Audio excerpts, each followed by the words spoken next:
conversations with other Conservatives. So who knows, there could be more defections to come. Let's bring in Conservative strategist Regan Watts, who is standing by with more here. Okay, your take here, my friend. What do you think?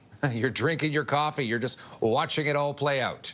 Well, it's nice to be with you again, Todd. I think a couple things. One, I think it just goes to show that politics can be a nasty sport, and I noted the comments from the Conservatives today, who I think have a right, in some respect, to feel aggrieved because it is a team sport. When you sit in the House of Commons and you get elected, you're a part of a team, and when you leave that team, naturally, your former teammates are going to be upset with you. However, having said that, Conservatives who are the ones who are supposed to be elected and have values and principles. So the fact that Mr. d'Entremont has decided to leave the Conservative caucus, for me, is a sign. The Prime Minister has made great efforts to reach out to not just Conservatives, but progressive Conservatives and people who've never voted before to try and join his coalition. And I suspect, the credit for this floor crossing needs to go to Steve McKinnon, the Liberal House Leader, who is one of the best in Canada, if not the best in Canada, at the machinery of politics.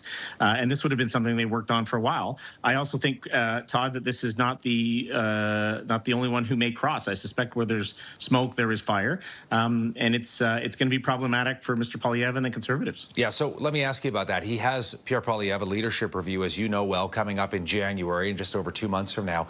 So what does this say about him and his leadership?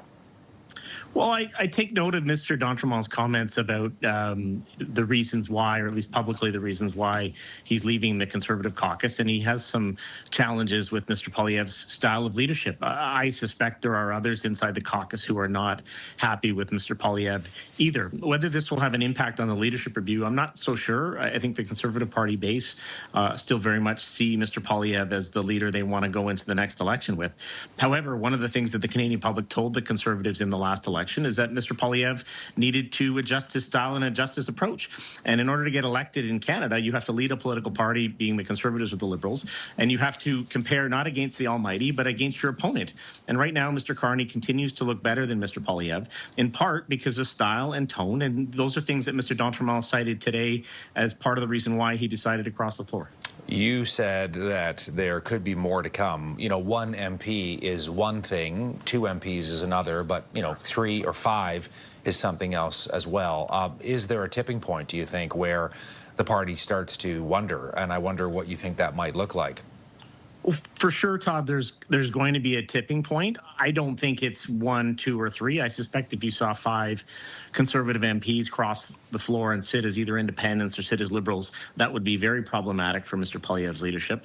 I don't get the sense that it'll be 5. There may be a couple more, though, and it wouldn't shock me. Look, the Prime Minister is an affable, likable guy. Canadians see that. He's a warm person and has a very high IQ as well as EQ, and he's very socially aware and is good at building bridges, and I know that personally, so because I've seen it. So, the Prime Minister is doing what he's always done, in my experience, which is to try and reach out and broaden coalitions and work across, not just the aisle, but work across organizations to try and get things done.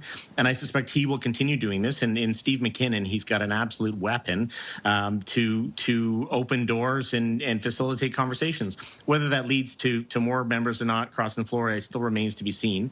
But he does have the Prime Minister does have this in his toolbox, and he's obviously using it well. What it means for the leadership, we'll see. It depends on the numbers and where public opinion goes for Mr. Poilievre.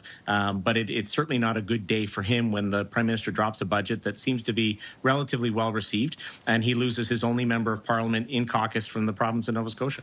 Regan Watts joining us, Conservative strategist in Toronto today. Good to see you, Regan, as always. Thank you. Big witch. Thanks, Todd.